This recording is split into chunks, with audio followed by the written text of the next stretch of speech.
আপনার আশেপাশে এমন কিছু মানুষ আছে যাদের আপনি আপন ভাবেন, কিন্তু তারা আপনাকে কখনোই আপন ভাবে না। এমন মানুষগুলো চেনার 4টি উপায় আজ আমি আপনাদের বলে দিচ্ছি। 1 নম্বর, যারা প্রয়োজনে শুধু আপনার খোঁজ রাখে। এমন কিছু মানুষ আছে যারা শুধুমাত্র তাদের প্রয়োজনে আপনার কথা মনে করে, কিন্তু আপনার বিপদে, আপনার সমস্যার সময় কখনোই তাদের পাশে পাবেন না।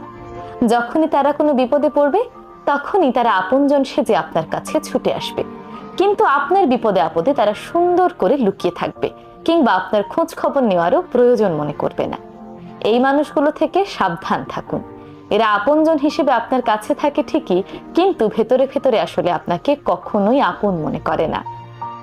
2 নম্বর, যারা আপনার সাফল্যে ঈর্ষান্বিত হয়।